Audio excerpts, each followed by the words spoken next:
At-Tawarikh 7 ayat 14 hingga 15.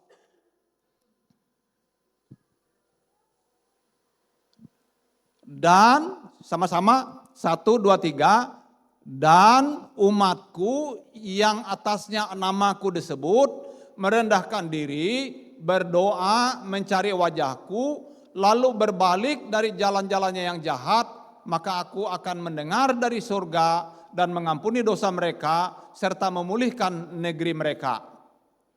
Ayat 15. Dan ayat 15. Sekarang mataku terbuka dan telingaku menaruh perhatian kepada doa dari tempat ini. Kembali kita ayat 14. Di sini kita melihat bahwa di dalam perjanjian lama, di dalam doa Tawarikh ini, kita melihat bahwa ini doa untuk bangsa-bangsa gitu kan, untuk bangsa dan negara. Di sini kita melihat bahwa berdoa itu adalah, pertama adalah kerinduan Tuhan, kerinduan Allah kepada kita, kepada orang-orang yang percaya. Jadi doa adalah sebuah kerinduan Tuhan, kebangunan rohani datang dari Tuhan, maka kita harus berdoa untuk kebangunan rohani. Jadi ini contoh doa untuk bangsa dan negara. Tadi saya sebutkan bahwa begini Bapak Ibu, pengalaman saya dalam doa itu kan banyak macam. Ini kan untuk bangsa dan negara. Dari hal pribadi, dari lingkungan kita, jiwa-jiwa, untuk kebangunan rohani, untuk mengusir setan iblis, masalah ekonomi, masalah keuangan, masalah keluarga, masalah jodoh, masalah pacar. Macam-macam.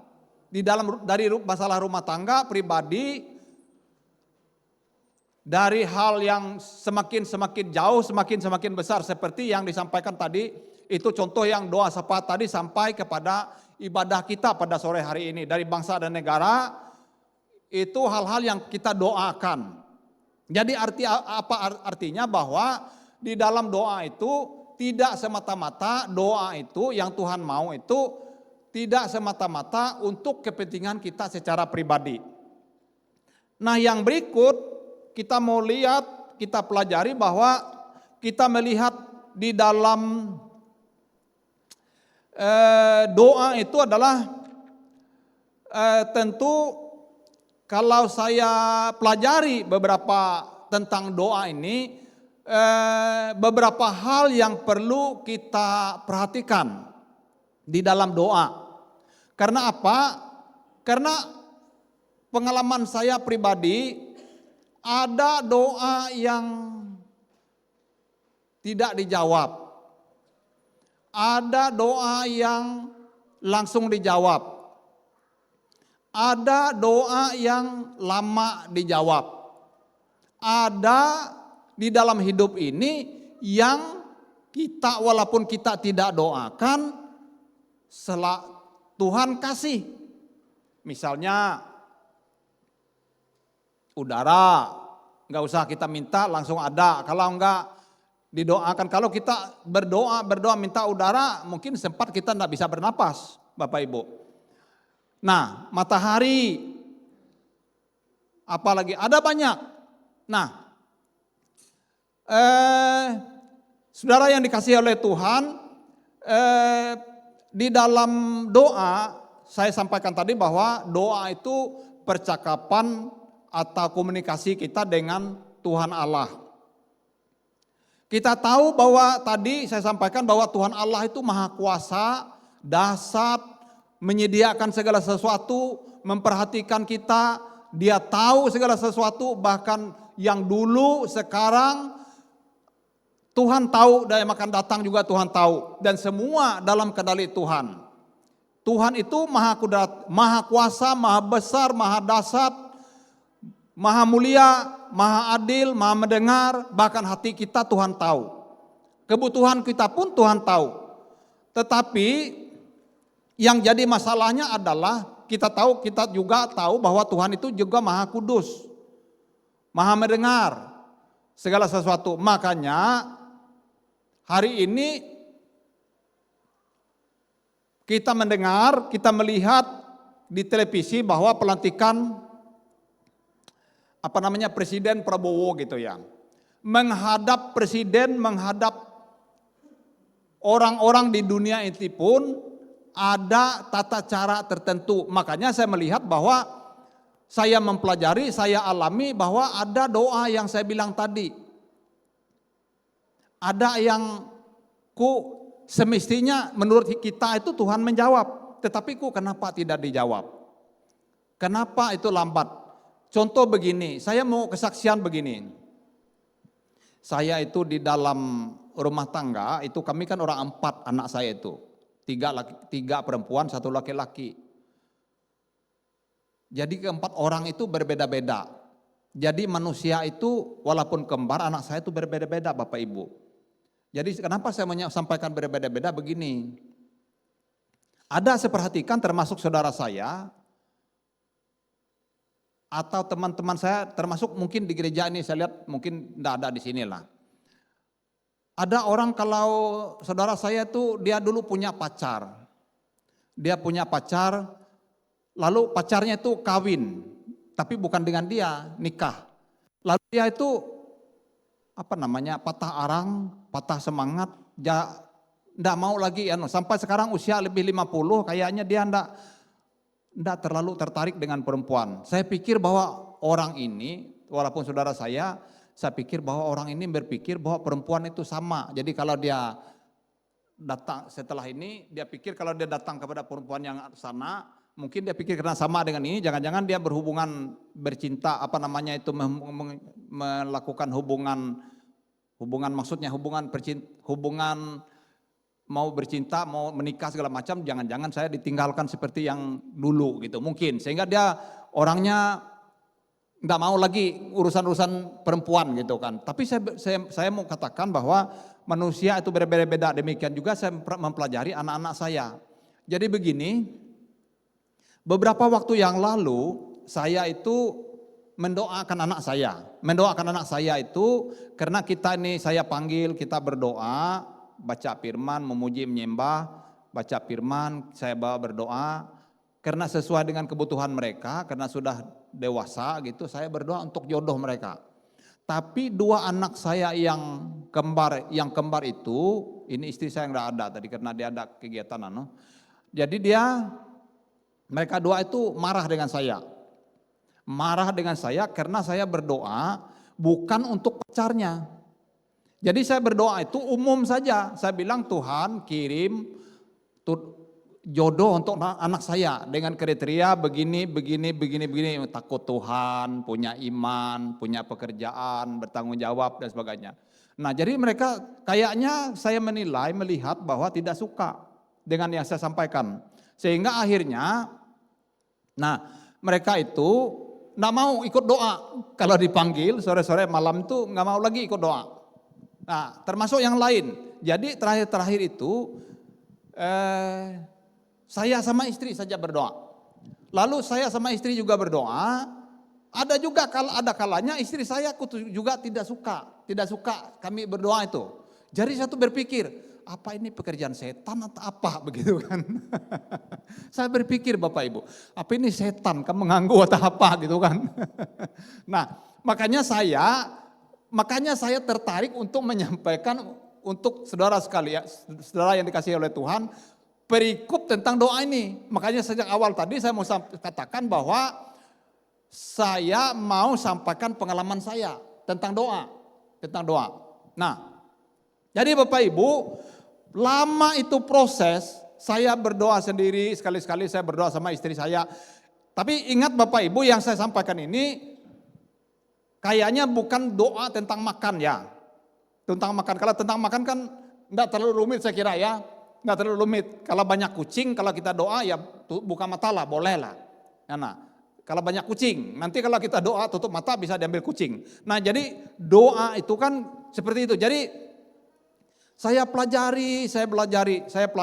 Makanya saya mencari kenapa itu tadi, kenapa itu seperti itu. Jadi doa saya mencatat, di sini dikatakan bahwa coba kita baca di dalam Matius 6 ayat Lukas 10 ayat 1 dan seterusnya. Nanti mungkin tidak semuanya kita baca, tapi pada intinya Lukas 18 kaitan dengan hakim yang lalim. Hakim yang lalim. Tadi saya sampaikan bahwa kita berdoa itu adalah kerinduan Tuhan. Tuhan itu mau kita berdoa. Tadi saya sampaikan pengertian doa bagaimana, sedikit ya gitu. Mungkin nanti Bapak Ibu mencari sendiri doa itu apa yang dikatakan dengan doa. Yang jelas bahwa di dalam doa itu komunikasi dua arah. Jangan berdoa itu ngerocos intinya. Jadi ada doa itu ada dua arah. Kalau kita pelajari kaitan dengan Daud, dia berperang, dan ada juga doa yang spontanitas, ada doa itu. Nah, di dalam Lukas 18 itu hakim yang lalim. Coba mungkin 1-2 ayat hakim yang lalim, kita melihat bahwa di situ dikatakan bahwa doa yang tidak jemu-jemu. Artinya doa itu saya mau sampaikan di dalam Lukas 18 itu, doa itu Tuhan itu mau kita berdoa tidak jemu-jemu walaupun belum dijawab. Mungkin karena ada banyak kesisian orang, ada yang berdoa 1 hari waktu itu langsung dijawab misalnya. Doa yang langsung dijawab, misalnya kita doa makan kan langsung ada makanan di situ. Kita yakin percaya Tuhan berkati, lalu kita percaya kita makan itu. Nah, kita makan itu makanan, kita yakin dan percaya segala virus kuman penyakit dihancurkan oleh Tuhan. Kita doa, itu langsung dijawab itu. Langsung dijawab, doa makan itu ada. Dan saya pernah juga berdoa bahwa pengalaman kita, mungkin Bapak juga Ibu pernah saya dengar juga kesaksian-kesaksian dari kawan-kawan di tempat ini, berdoa yang memang kebutuhan kita. Saya pernah itu habis beras, duit kita doa memang kalau kita butuh, memang kebutuhan kita, kalau nggak ada itu kita akan mati, akan kelaparan. Tuhan langsung menjawab. Pernah saya itu artinya mujizat itu terjadi gitu. Ada kalanya kita berdoa untuk mengusir setan seperti saya sampaikan tadi, seperti kita lihat Pastor Thomas itu kalau dia doa mengusir setan, setannya keluar. Itu artinya langsung dijawab Bapak Ibu ya, langsung dijawab. Ada yang langsung dijawab. Saya pernah berdoa untuk istrinya kemenakan saya, berdoa untuk mengusir setan juga langsung keluar, artinya langsung dijawab. Ada juga yang saya bergumul yang tidak langsung dijawab itu, tapi jawaban itu ada yang sama sesuai dengan kehendak kita, ada yang di luar yang kita doakan, ada yang lebih gitu. Misal saya doa dulu untuk kepindahan menantu saya dan anak saya dari Tarakan, saya bilang sama Tuhan karena keuangan saya memang tidak terlalu banyak, jangan supaya tidak terlalu membebani mereka. Kalau saya berkunjung ke tempat mereka, saya bilang kalau mereka pindah dari Tarakan itu pindah 1 kali penerbangan saja. Ternyata Tuhan menjawabnya pindah ke Palangkaraya. Jadi di Palangkaraya enggak usah penerbangan. Mereka aja yang terbang ke sini. Saya naik sepeda motor bisa ke tempat mereka. Itu Tuhan itu saya bilang sama istri saya, itu luar biasa. Bukan kebetulan mereka pindah ke sini. Makanya saya senang, saya bersuka cita memuji Tuhan karena mereka pindah ke sini. Jadi Tuhan tuh lebih tahu dari apa yang kita perlukan, dari apa yang kita doakan. Ada yang lebih, ada yang sama, ada yang Tuhan tidak jawab. Nah, di dalam ini kita melihat di dalam Lukas itu, Lukas 18 itu hakim yang lalim. Itu Tuhan minta supaya kita berdoa tidak jemu-jemu. Ada yang lain bahwa Tuhan bilang dikala di Taman Getsemani, dikala Tuhan Yesus berdoa karena mau disalib, itu dia bilang sama murid-muridnya yang sering juga mengingatkan saya Bapak Ibu bahwa Tuhan bilang berdoa supaya kamu tidak kena pencobaan. Jadi kalau kita artinya apa? Kalau kita kurang berdoa berarti pencobaan itu bisa datang. Karena di dalam Yohanes 10 ayat 10 mengatakan bahwa setan itu, iblis itu berjalan berkeliling. Nah, pencuri datang hanya untuk mencuri dan membunuh dan membinasakan. Aku datang supaya mereka mempunyai hidup dan punya hidup langsung. Nah, bukannya, lain ayatnya. Jadi pencuri atau iblis itu katanya itu ada ayatnya yang iblis itu berjalan berkeliling seperti singa mengaum-ngaum mencari orang yang dapat ditelannya. Jadi ingat bahwa memang dia tidak, artinya iblis setan itu aktif. Jadi kita itu lebih semestinya untuk itu, karena iblis setan aktif, lalu Tuhan itu mau kita itu lebih aktif.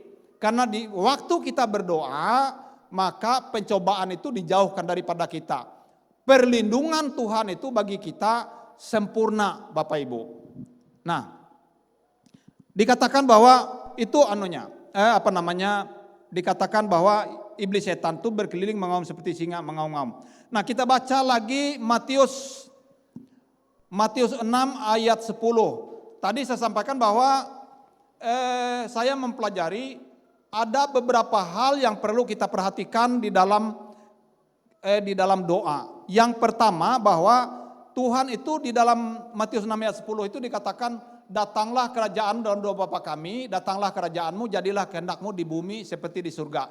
Tuhan itu mau bahwa doa kita itu maunya sesuai dengan kehendak Tuhan, bahwa yang Tuhan mau bahwa kerajaan surga itu terjadi, artinya menarik kuasa, menarik suasana Tuhan Allah itu dari surga ke bumi ini. Bahwa yang Tuhan mau di dalam doa itu sesuai dengan kehendak Tuhan. Sesuai dengan kehendak Tuhan yang kita doakan itu. Artinya sesuai dengan kehendak Tuhan itu adalah sesuai dengan firman Tuhan. Jadi sering saya sampaikan bahwa di dalam doa itu sesuai dengan firman Tuhan. Makanya di dalam yang sering mengingatkan saya itu bahwa kalau kita berdoa, jangan lupa berdoa itu baca firman Tuhan. Baca firman Tuhan. Jadi yang Tuhan jawab, yang Tuhan mau itu, yang terjadi jawaban doa kita itu adalah sesuai dengan firman Tuhan. Apa yang sesuai dengan firman Tuhan itu yang selalu ada di dalam Alkitab, Bapak Ibu. Misalnya menghancurkan kuasa iblis, menyembuhkan penyakit, menyelamatkan jiwa-jiwa, makanya kita berdoa untuk jiwa-jiwa, untuk bangsa dan negara, pemulihan bangsa negara sesuai dengan 2 Tawarikh 7 ayat 14 hingga 15 tadi. Untuk keselamatan jiwa-jiwa, untuk pemulihan ekonomi. Jadi suasana di surga itu ditarik ke dunia ini, itunya maunya Tuhan. Ada damai, ada sukacita, ada keselamatan, iblis setan dihancurkan. Itu yang Tuhan mau, itu yang dimaksudkan bahwa kita berdoa untuk menarik kerajaan suasana surga kepada bumi. Di dalam suasana rumah tangga ada damai, ada sukacita. Nah, itu yang pertama. Doa terwujud dalam kehidupan kita dan keluarga kita sesuai dengan rencananya Tuhan. Yang berikut adalah berdoa tidak mementingkan diri sendiri. Dalam Yakobus 4 ayat 3, kita itu harus berdoa, tetapi kenapa kita berdoa tidak dijawab? Hal yang harus kita hindari, kita lihat bahwa doa itu isinya itu kita ada kalanya kita berdoa untuk mementingkan diri sendiri. Nah, misalnya kita tuh berdoa supaya kita nih kaya raya, punya mobil, punya uang banyak. Tapi apa yang kita di dalam hati kita Tuhan rencana kita untuk menggunakan keuangan, untuk menggunakan kekayaan kita, harta benda kita untuk kepentingan diri sendiri. Supaya orang misalnya melihat kita nih hebat, banyak duit, tanpa memikirkan keadaan orang lain. Dihabiskan, nah ini, memuaskan hawa nafsu. Atau kamu berdoa juga tetapi kamu tidak menerima apa-apa karena kamu salah berdoa. Sebab yang kamu minta itu hendak kamu habiskan untuk memuaskan hawa nafsu. Ada itu di dalam hati kita. Nah, apakah kekayaan itu salah? Apakah kekayaan itu keliru? Tidak salah, tidak keliru. Di dalam Alkitab kita lihat Abraham. Abraham itu juga kaya, Abraham itu diberkati. tentu dia berdoa, tentu itu adalah jawaban doanya. Tuhan memberkati dia dengan kekayaan yang luar biasa. Kalau kita baca, kita pelajari bahwa dia sampai berpisah dengan kemenakannya Lot. Karena banyaknya ternaknya, karena banyaknya harta bendanya. Itu saking banyaknya, tidak cukup katanya wilayah itu. Untuk mereka bersama-sama di situ. Tidak kaya, tapi saya pelajari bahwa kita baca Abraham itu contohnya dia itu orang yang murah hati. Murah hatinya begini. Dia itu suka melayani orang seperti yang disampaikan oleh Pak Herson pagi tadi. Melayani kalau ada orang datang dia melayani orang, kasih makan sehingga dia dengan tidak sengaja melayani malaikat-malaikat, bahkan kan 3 orang malaikat Tuhan, dan dia juga dengan kemenakannya Lut tidak serakah dia. Dikala dia mau berpisah karena terjadi perkelahian antara anak buah Lot dengan Abraham, dia itu Abraham sebagai paman, dia itu meminta untuk Lot yang memilih gitu, bukan dia yang mengatur. Silakan kalau kamu ke barat, aku ke timur, kalau kamu ke sana, aku ke sini. Supaya tidak terjadi perkelahian. Dia itu orangnya suka mengalah. Suka mengalah dan dia suka memberkati orang lain. Bahkan kita melihat bahwa walaupun dia diberikan anak janji, Lot itu dia memberikan anak itu sebagai persembahan, anak satu-satunya, yaitu Ishak. Itulah Lot, satu-satunya pun dia mau memberikannya kepada Tuhan sebagai persembahan, walaupun diganti dengan dengan domba, ya kan, dengan domba. Tuhan terlebih lagi memberikan hidupnya kepada kita seperti yang disampaikan pagi tadi. Itu Tuhan itu artinya bahwa di dalam hal murah hati itu, kalau kita pelajari bahwa Tuhan memberikan teladan, Tuhan memberikan contoh kepada kita dalam hal memberikan pelayanan yang dalam hidup kita. Bahkan dia memberikan nyawanya untuk melayani kita, supaya kita yang berdosa ini, kita yang seharusnya masuk neraka, menjadi diselamatkan oleh Tuhan. Demikian juga dengan dengan doa. Tuhan Yesus sendiri memberikan contoh teladan kepada kita bagaimana berdoa. Dia berdoa seorang diri, naik ke atas bukit seorang diri, bahkan semalam-malaman dia berdoa.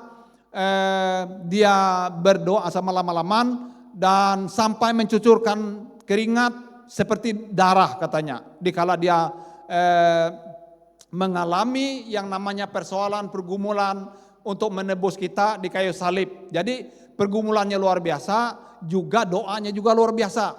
Semakin banyak pergumulan kita, artinya Tuhan memberikan contoh teladan untuk kita. Kita harus semakin banyak berdoa, banyak berdoa, banyak berdoa.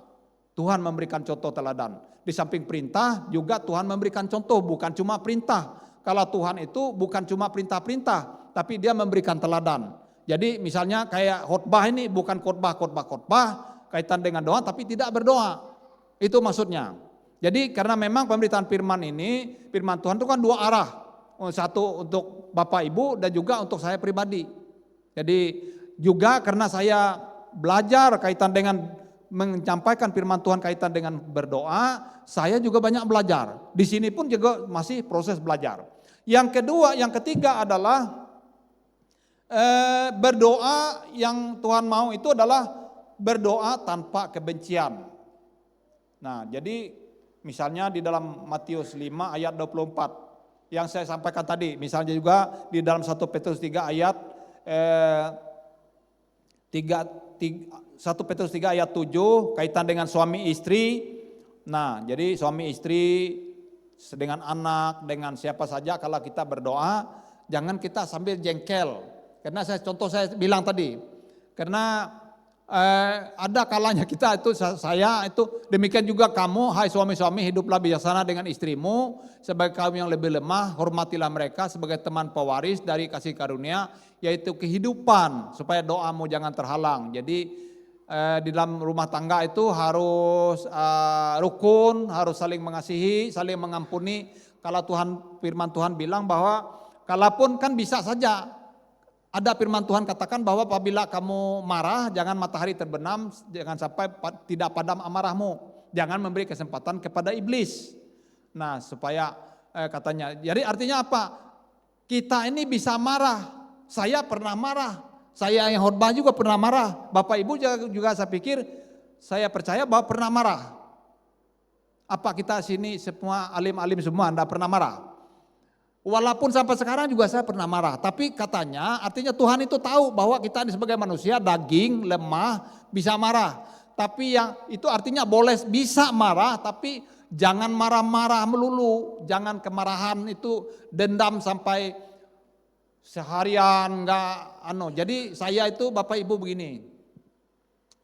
Saya ini yang saya ini sampaikan seperti saya sampaikan pernah saya alami. Kalau marah sama istri itu ribut. Itu apalagi kalau malam hari itu, kita kan mau tidur istirahat. Nah istri marah-marah, suami marah-marah, nggak bisa tidur itu. Saya pribadi nggak bisa tidur, saya ngaku saja nggak bisa tidur saya. Saya cek juga istri saya nggak bisa tidur. Saya kira sama Bapak Ibu ya, ada ya, pernah? Atau nggak ada di tempat ini? Nggak ada di pinggir laut yang ada ya. Ada ya, ngaku saja kita di hadapan Tuhan. Saya ada itu. Jadi saya firman Tuhan itu ya dan amin. Jadi saya itu biasanya ya yang penting lah. Banyak kali itu juga istri saya juga bisa juga dia yang ngalah. Bisa juga kalau memang dia salah itu dia yang minta maaf. Ataupun kalau kita sadar ingat firman Tuhan Bapak Ibu, artinya kita diingatkan oleh Roh Kudus. Roh Kudus itu mengingatkan kita. Ayo Gideon gitu, Barombon, kalau kamu marah tuh ini firman Tuhan, jangan matahari terbenam. Tapi yang jadi susah itu kalau matahari sudah terbenam ribut. Tapi kalau yang belum matahari terbenam tuh kalau ingat lalu datang, ya sudahlah maafkan aku ya. Jadi saya biasanya tuh yang maafkan aku ya, maafkan saya yang salah, saya keliru, maafkan saya. Supaya doa tidak terhalang, supaya kita tuh tenang berdoa. Jadi ada damai. Jadi kan Amsal 4 ayat 23 itu jagalah hatimu dengan segala kewaspadaan. Karena dari sanalah terpancar kehidupan. Jadi kehidupan itu artinya memancar. Jadi kalau hatimu itu tidak tenang akan kelakuanmu juga nggak bisa damai dengan istri itu kan karena di dalam hati itu kan jengkel gitu kan, marah gitu kan. Jadi diperlihatkan dengan kelakuan, sikap, nggak bisa berdoa bersama. Nggak bisa doa kita juga tidak dijawab walaupun kita doa. Biasanya saya kalau masih gitu tuh paling doa pendek. Nggak bisa doa yang komunikasinya kan jadi mandek sama Tuhan. Karena berdoa tadi kan komunikasi dengan Tuhan. Dua arah. Jadi kalau kita ngomong terlalu, nggak bisa panjang lebar. Coba kalau marah-marah tuh kan pasti, hei gitu kan gitu. Nggak bisa yang banyak ngobrol. Tapi kalau kita hati tenang, santai, itu kan banyak ngobrol. Jadi senang, sukar, rasanya ngobrol. Nah itu, tapi coba nanti kalau ada gitu. Tapi karena kita ke depan kan tidak tahu. Bapak Ibu mungkin yang saya khotbah ini mungkin nanti ada terjadi. Tapi ini artinya saling mengingatkan kita bersama. Kalau pun terjadi, coba rasakan nanti. Kalau ada misalnya ada masalah persoalan tuh sama istri, suami, anak. Nah terutama suami istri itu. Karena ayat yang tadi itu. Nah tidak bisa kita itu. Kalau pun paling sama-sama gitu-gitu saja. Tidak bisa ngobrol panjang, tidak bisa demikian juga dengan doa.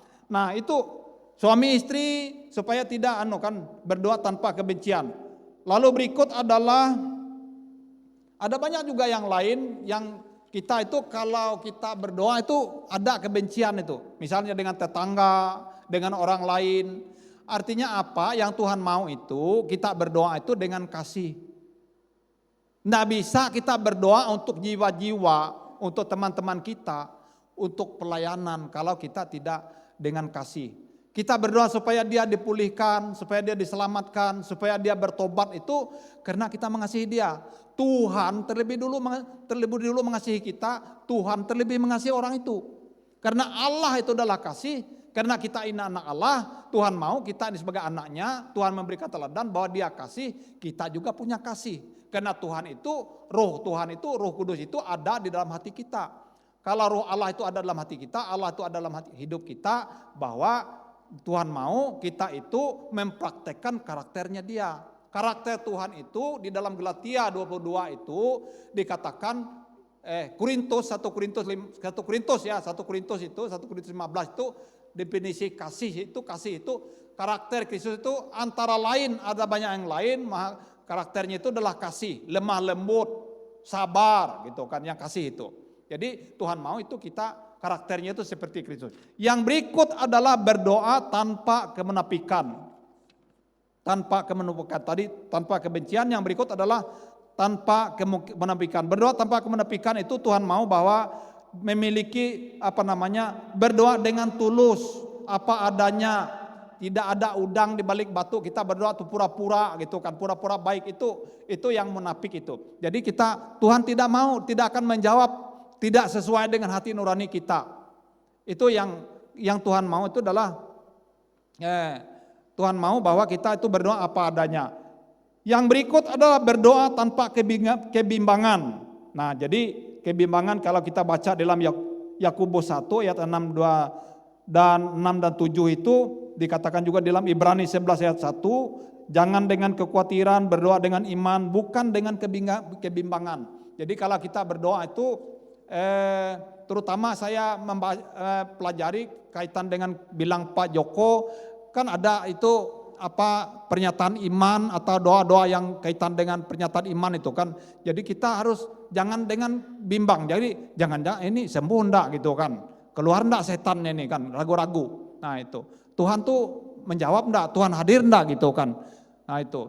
Sanggup enggak Tuhan menolong saya? Kita tidak dengan iman, kita ragu-ragu berdoa. Jadi kita berdoa itu Tuhan kan melihat hati kita. Kalau kita yang dengan bimbang, ragu, kekhawatiran itu Tuhan melihat. Artinya kalau kita khawatir, kita bimbang, ragu itu sama dengan, menurut saya itu artinya kita sama dengan tidak percaya dengan Tuhan. Kadang kita tahu, yakin dan percaya Tuhan Allah itu maha kuasa, Tuhan Allah itu sanggup merubah situasi, kondisi kita itu, problem, masalah itu menjadi berkat. Yang sakit disembuhkan, yang terikat dibebaskan, yang beban berat Tuhan berikan jalan keluar dengan cara yang ajaib dan heran. Tuhan menjawab dengan tepat waktu, Tuhan menjawab lebih daripada yang kita minta, doakan.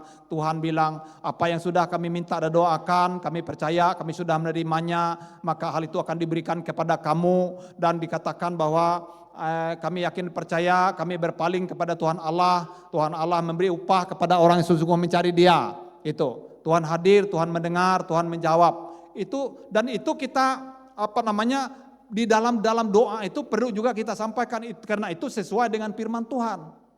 Jadi berdoa itu sesuai dengan firman Tuhan, jangan khawatir. Menyatakan bahwa kita tidak khawatir, tidak bimbang, tidak ragu, itu kita sampaikan. Karena apa? Dikala kita berucap, Tuhan itu mendengar, malaikat Tuhan itu mendengar, setan iblis itu juga mendengar. Tuhan tahu hati kita. Itu artinya. Jadi makanya perlu kita ngomong, perlu kita berdoa. Kita sendiri yang mendoakan, kita juga mendengar. Nah, supaya doa kita itu sesuai dengan firman Tuhan, Roma 10 ayat 17 mengatakan bahwa jadi iman timbul oleh pendengaran, pendengaran oleh firman Kristus. Jadi supaya sesuai dengan firman, supaya iman kita ada, dengan iman ada, maka kita baca firman Tuhan. Membaca firman Tuhan itu usahakan tidak dengan bisik-bisik, didengar oleh telinga kita sendiri, supaya masuk di dalam hati pikiran kita, tertanam, Roh Kudus akan bekerja, setan iblis juga mendengar.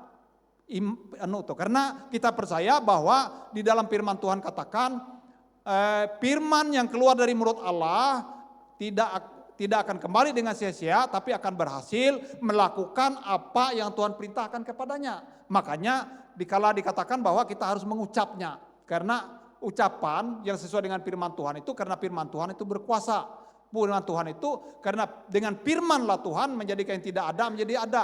Dengan firman Tuhanlah Tuhan menjadikan langit dan bumi. Amin. Jadi dengan firmanlah yang sakit disembuhkan, ya dengan firmanlah yang terikat dibebaskan. Yang beban berat Tuhan berikan jalan keluar. Nah, dengan doa, dengan berucap. Nah, berdoa tanpa kesombongan. Nah, di sini dikatakan contoh Lukas 18 ayat 9-14, yaitu orang Farisi dan orang pemungut cukai. Kalau kita lihat itu, Lukas 18 itu, pemungut cukai. Dan kita melihat bahwa yang menganggap bahwa kalau kita ini kan tidak tahu Bapak Ibu ya, kita berdoa dikala kita ibadah, misalnya saya khotbah Bapak Ibu di sebagai jemaat, kita kan tidak tahu bahwa misalnya saya ini misalnya secara pribadi berpikir bahwa oh saya ini khotbah lebih hebat dari yang jemaat Bapak Ibu, atau yang saya tadi duduk, saya pikir bahwa dalam hati saya, oh saya lebih hebat dari dia yang maju khotbah. Tapi Tuhan tahu. Artinya kalau kita berdoa, hati kita penuh dengan hal-hal seperti itu, kita berdoa. Itu artinya seperti orang Farisi itu kan, orang Farisi itu menganggap orang lain itu orang berdosa, dia itu orang yang orang benar, orang yang membayar perpuluhan, orang yang taat beribadah.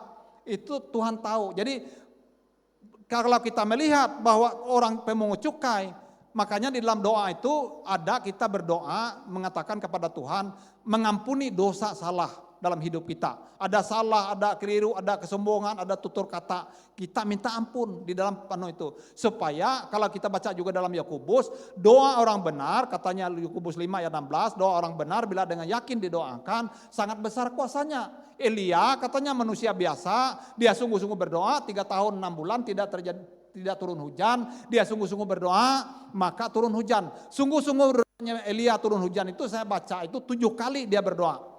Jadi Bapak Ibu berdoa itu kalau kita juga baca di dalam tadi Hakim yang Lalim itu, Tuhan tuh mau kita berdoa tidak jemu-jemu walaupun dijawab karena memang, tapi kita sambil koreksi gitu maksudnya. Kita sambil koreksi bahwa kalau belum dijawab ini apakah memang kita kurang berdoa, apakah ada yang menghalangnya, dosa salah, atau ada yang dengan suami istri atau apa dalam kehidupan itu. Makanya ini tadi saya bilang bahwa harus ada introspeksi, ada check and recheck juga kita doa nih sambil seperti yang saya alami itu. Kenapa? Saya Bapak Ibu setelah saya berjalan ini, saya melihat jawaban doa itu sudah mulai sekarang itu. Amin. Jadi saya itu anak-anak mulai dipulihkan, saya melihat apa yang saya doakan itu ada jawabannya, ada juga yang belum dijawab. Ada yang belum dijawab, tapi saya terus berdoa. Makanya tidak jemu-jemu, siang malam. Seperti Hakim itu, ibu yang janda itu datang kepada, ibaratnya itu dicontohkan. Yesus sendiri berfirman ini, Yesus sendiri memberi perintah kepada kita sebagai anak-anak. Dicatat di dalam Alkitab supaya kita lakukan. Amin. Tidak jemu-jemu, jadi ada mungkin kita yang belum dijawab oleh Tuhan, berdoa saja, tapi kita koreksi, seperti saya sampaikan tadi. Saya itu koreksi diri, mungkin hubungan saya istri saya, mungkin istri saya tersinggung, atau saya tersinggung. Ada kalanya saya dengan istri saya. Makanya saya selalu di dalam Amsal 4:23 tadi menjaga hati. Jadi saya misalnya seperti istri saya tadi, dia ada penuh tuh dia izin juga dengan saya. Saya kalau mau makan itu saya perhatikan istri saya bisa tersinggung itu. Karena di dalam firman Tuhan kan mesti melayani suami. Jadi sering tuh kalau contoh hal sederhana saja sebenarnya. Sederhana. Kalau kita makan istri tidak nyiapkan, tidak kasih minum. Maunya itu kan dalam hati saja. Mestinya kan dia sediakan minuman, sediakan kobokan, sediakan nasi, ambil Tapi saya perhatikan juga istri saya kan. Kalau itu kan dalam hati saya jengkel saya, kenapa istri, dalam ini terus terang jujur saja. Istri saya, kenapa istri saya tidak melayani saya dalam hati saya. Sedangkan saya ini sudah melayani istri saya ini. Selalu kita memperhitungkan jasa kita. Selalu kita melihat kesalahan orang lain. Tapi kita tidak koreksi diri kita. Mungkin kita ada kasar sikap kita karena hati kita jengkel. Hati kita jengkel kan, tadi kan kehidupan. Amsal 4 ayat 23 tadi. Sehingga hati yang jengkel itu menggambarkan perbuatan, sikap, tingkah laku kita. Itu, coba kalau ini misalnya, maaf Pak Hersonnya, bisa contoh ya. Kalau ini dengan ibu, misalnya ada jengkel. Pasti lain dikala dia hatinya plong, hatinya gembira adalah obat itu. Karena hati yang gembira itu katanya seperti hati itu ada pesta di dalam hati. Itu yang hati yang gembira itu. Jadi kalau hati kita gembira itu hati kita tuh seperti berpesta. Dan hati yang gembira itu adalah obat yang manjur. Artinya lebih dari antasidadon yang ada pernah saya makan tuh. Lebih manjur dari itu. Lebih dari yang Ibu Melisa pelajari di sana di tempat mereka dia kasih kuliah sana, obat ini untuk ini lebih manjur dari itu. Lebih manjur dari obat saraf yang 5 macam dikasih oleh dokter saya, yang saya sudah berhenti untuk makan obat 5 macam tuh. Saya berhenti, saya pukul begini dalam nama Yesus, sembuh sehat. Itu. Jadi kalau dia datang tuh saya lalu pukul dalam nama Yesus, bilur Yesus. Nah, tapi juga hati itu kalau sambil jengkel sambil enggak bisa juga. Amin. Jadi perhatikan Bapak Ibu, hati kita itu dengan gimana gitu, suasana hati itu. Saya itu sambil belajar kehidupan ini kan, semakin proses hidup ini. Setiap hari, maksudnya Tuhan tuh mau bahwa dengan ada persoalan pergumulan dalam hidup kita, itu kita tuh berproses supaya semakin menyerupai karakter Kristus. Karena apa? Karena kalau sudah betul bagus nanti kalau Tuhan sudah tidak perlukan kita di dunia ini, makanya ini saya sebenarnya mikirnya itu ya masih perlukah Tuhan tuh dengan saya gitu. Kalau dia tidak perlu lagi karena Tuhan semakin lebih mengasihi kita, mungkin kita sudah ditarik ikut di sana. Jadi semakin seperti karakter Kristus maunya, karena di dalam kerajaan surga itu tidak ada kebencian tuh. Tidak ada orang benci, dendam di sana itu. Tuhan itu mau, karena kita ini kan anak-anaknya. Dia mau kita serupa dengan dia. Jadi di dalam surga itu begitu damai, begitu sukacita, begitu senang di surga itu. Karena tidak ada orang benci, orang kelahi, orang merampok, orang berzina. Mungkin saja ada mantan-mantan gitu kan. Ya, ada banyak mantan pelacur, tapi orang sudah bertobat, tidak ada lagi. Artinya diproses sehingga menjadi serupa dengan karakter Kristus. Tuhan mau kita ini serupa dengan anaknya. Nah itu, amin. Nah itu, jadi ada proses, jadi kita harus suka dengan proses. Kita ini berproses, dan kita harus suka dengan proses. Yang sering tuh kita ini kan suka protes. Ada sesuatu kita protes, padahal Tuhan tuh memproses kita. Supaya kita ini semakin berharga di matanya. Supaya kita ini semakin disempurnakan dalam hidup ini. Amin. Nah, jadi kalau tuh jangan tidak terima dengan. Nah, itu tadi kaitan dengan. Yang kedua, yang berikut yang nomor 2, berdoa tanpa niat jahat. Niat jahat. Nah, jadi niat jahat ini berdoa itu adalah kita ini kan mungkin saya pernah karena saya pernah sekolah di LP itu, pernah pendeta atau khotbah gitu kan. Dia itu khotbahnya gini contohnya, mesti ada waktu sedikit ya. Jadi doanya begini, mereka tuh ini apa yang ada emas tuh, nyedot. Jadi nyedot. Mereka dua capek nyedot, lalu mereka dua ngobrol-ngobrol lah. Dia bilang begini, Le katanya, lebih baik kita menghayal aja katanya, daripada kita capek-capek pusing nih. Nah, menghayal apa? Kalau kita misalnya mendapatkan dikasih uang, misalnya 1 miliar katanya, untuk apa misalnya? Kalau kamu untuk apa? Kalau saya katanya gini aja, kalau ada 1 miliar dikasih, untuk kita ke Amerika, ke keliling-keliling dunia, untuk ini gitu kan, untuk senang-senang lah pokoknya. Nggak mikir segala seperti yang saya bilang tadi, tidak mikir bagaimana misalnya untuk fakir miskin, nggak ada untuk melayani orang. Nah, habis katanya kalau gitu uangmu. Loh, apanya yang pusing kamu kalau gitu? Enggak katanya, kalau habis ya menghayal lagi katanya. Nggak usah pusing-pusing, nggak menghayal. Nah, itu namanya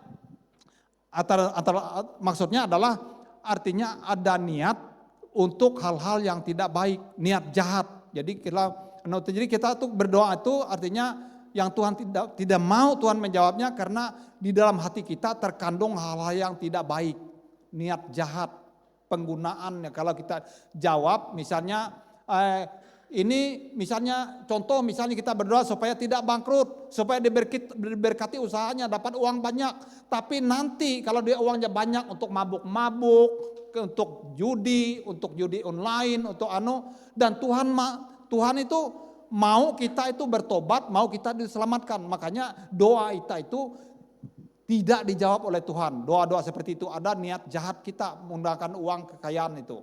Nah itu. Yang terakhir adalah berdoa tanpa pemberontakan. Nah, Amsal 15 ayat 29, Tuhan itu jauh daripada orang fasik, tetapi doa orang benar didengarnya. Jadi doa itu adalah orang benar itu adalah orang yang berdosa, tapi dia berbalik, bertobat, meninggalkan dosa itu, berbalik kepada Tuhan Allah. Jadi berdoa adalah dengan kesucian. Kalau ada dosa salah, bertobat, berbalik, meninggalkan dosa, minta ampun kepada Tuhan. Itu yang Tuhan mau dan menjawab doa seru kita. Yang terakhir sekali bahwa doa itu sikap-sikap doa. Mungkin kita berpikir bahwa doa itu mungkin kalau kayak Tuhan Yesus atau kita beberapa hal itu memang ada yang kita punya ruangan tersendiri, berdoa sendiri seperti saya sampaikan tadi, ada doa kelompok, doa sepakat, ada doa suami istri, ada doa yang berdiri, bisa berlutut. Kalau kita baca di Alkitab itu ada yang sambil berjalan, ada yang sambil nyetir mobil, ada yang bukan lipat tangan atau tutup mata, ada yang angkat tangan, ada yang merebahkan diri, ada yang tersungkur di tanah, ada yang bisa kita lakukan itu sambil olahraga bisa. Jadi bisa juga memang kita menghindar kalau bisa itu memang mencari suasana yang agak terutama kalau kita sendiri gitu kan, kalau kita sendiri. Nah, tapi saya juga pernah juga kalau berdoa tuh kalau memang agak capek sambil berbaring juga bisa, saya pernah juga lakukan berdoa. Bisa juga kalau misalnya berdoa itu ada banyak orang kita berdoa sendiri bisa, tapi bukan maksud kita itu supaya seperti orang misalnya pakai Mac lalu berdoa pagi sore siang malam tapi supaya orang lain tahu. Itu artinya ada maksud-maksud tertentu seperti itu. Itu yang Tuhan tidak mau. Tapi bisa juga bahwa waktu itu misalnya saya tuh waktu bapak saya meninggal itu hujan lebat. Jadi saya berdoa tapi karena orangnya banyak ya di mana lagi gitu. Saya berdoa saja di situ. Saya minta hujan itu berhenti karena air itu dalam. Saya minta hujan berhenti. Saya berdoa untuk itu 3 kali saya berdoa. Berdoa sekali enggak berhenti. Berdoa 2 kali mereka yang dekat-dekat saya memang sempat mereka dengar gitu. Tapi saya berpikir begini, kenapa orang banyak, kenapa orangnya situ ada? Karena supaya juga orang yang mendengar itu belajar percaya bahwa doa itu punya kuasa untuk menghentikan hujan. Tuhan tuh mendengar kita bahwa hujan tuh akan berhenti. 3 kali saya berdoa karena sehingga hujan itu berhenti, puji Tuhan. Kita itu tidak punya kuasa, tapi Tuhan yang maha kuasa bisa menghentikan hujan. Karena semuanya itu kita percaya bahwa semuanya itu dalam pengaturan Tuhan. Puji Tuhan pengalaman saya itu berhenti, hujan itu berhenti. Dan orangnya bisa datang banyak dan bisa ngubur gitu bapak saya. Waktu saya di penjara karena memang orangnya banyak, nggak bisa lagi kita berdoa mau keluar kan dikunci, digembok. Nggak bisa. Saya kira juga Yusuf juga seperti itu. Karena dia di penjara juga berdoa. Nggak bisa juga dia menghindar. Tapi waktu saya pindah tempat itu, saya berdoa itu tengah malam di sana itu itu ada tempat yang ruang kosong. Jadi tengah malam tuh saya dibangunkan. Saya percaya bahwa Tuhan membangunkan saya berdoa, baca Alkitab, saya waktu di penjara tuh ada banyak Tuhan menjawab doa saya. Saya yakin dan percaya karena Tuhan itu ada ayatnya mengatakan bahwa dia memperhatikan orang-orang tahanan. Jadi saya waktu di penjara itu mungkin waktu sedikit ya minta sedikit ya. Waktu di penjara itu saya baca firman Tuhan, kami waktu itu kan seperti sarden saya seperti ini. Tidur itu. Tapi saya puji Tuhannya selama di penjara itu saya tidak pernah jatuh sakit. Tidak sakit saya. Walaupun keadaannya sepertinya kalau sekarang seperti itu walaupun usia saya sudah bertambah pasti sakit saya yakin ya karena keadaannya itu memang menyakitkan, bikin sakit sebenarnya. Tapi di penjara itu karena saya maunya itu walaupun dalam penjara tapi suasana surga, suasana hadirat Tuhan. Karena Bapak Ibu, kalau saya mau tanya Bapak Ibu, Di mana di dunia ini yang paling enak, paling menyenangkan, paling sejuk, paling enak? Menurut Bapak Ibu, di mana?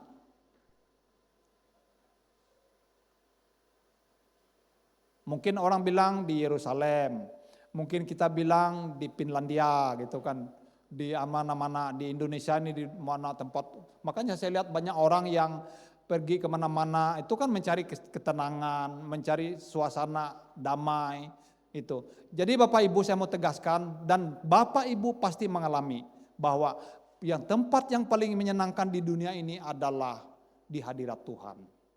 Makanya saya waktu saya di penjara, walaupun suasana itu asap rokok seperti pabrik di situ, tapi saya bisa karena saya baca firman Tuhan. 1 tahun saya di situ, 3 kali saya membaca firman Tuhan habis. Jadi sehingga menjaga suasana hati saya mengisi hati saya tidak mengisinya dengan kebencian, dengan orang-orang yang membuat saya masuk penjara. Saya tidak mau mengisi dengan sakit hati. Jadi saya mau isi dengan firman Tuhan. Saya tiap hari kesaksian saya, ada orang yang sudah saya saksikan di sini, tapi saya ulangi, ada yang 3 kali ke dokter, orangnya sakit. Itu tidak sembuh-sembuh, dikasih obat oleh dokter 3 kali dia sakit, dia panggil saya, temannya panggil saya, dia minta doa. Saya bilang, kalau kamu percaya Tuhan menyembuhkan kamu sembuh. Saya percaya Om katanya. Saya baca firman Tuhan, kami nyanyi, kami doa, dia sembuh. Tandanya buktinya dia sembuh, dia bisa jalan-jalan, waktu dibuka kunci itu dia jalan-jalan, dia kasih saya uang 10.000. Ini Om karena Om berdoa untuk saya kasih untuk Ibu. Saya bilang kasih aja di gereja, yang menyembuhkan kamu kan bukan saya, Tuhan Yesus. Ya memang Tuhan Yesus, tapi kan Om yang berdoa. Jadi saya bilang begini, ya oke lah, saya terima 10.000 dikasihnya. Jadi orangnya sehat, 10.000 dikasihnya, saya ngambilnya pas istri saya datang menjenguk saya kasih dia uang 10.000, saya bilang kamu besok ke gereja, waktu itu kami di gereja yang di Jalan Yusudarso itu, saya bilang taruh di gereja karena ini Tuhan menyembuhkan orang itu, ini kesaksian saya bilang bahwa Tuhan itu hadir di mana-mana.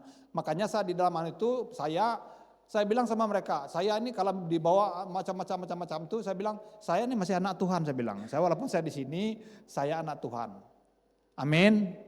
Jadi ingat bahwa makanya di dalam coba Ibu Bapak rasakan bahwa kalau Tuhan hadir, hadirat Tuhan ada itu, dikala kita datang kepada Tuhan, kita memuji menyembah Tuhan seperti di tempat ini, dikala kita sungguh-sungguh bahwa Tuhan itu hadir, ada di tempat ini karena 2 orang atau lebih berkumpul dalam namaku, aku hadir di tengah-tengah mereka. Suami, istri, ataupun sendiri pun, kalau Tuhan hadir, ada damai, ada sukacita, ada kelegaan, ada kelepasan. Ruh Kudus bekerja, bahkan Ruh Kudus itu mengurapi kita, iblis setan dijauhkan, godaan segala macam. Karena Tuhan kan berjanji bahwa berdoa supaya kamu tidak kena coba. Nah itu, amin. Terima kasih, demikian saya sampaikan, Tuhan Yesus memberkati.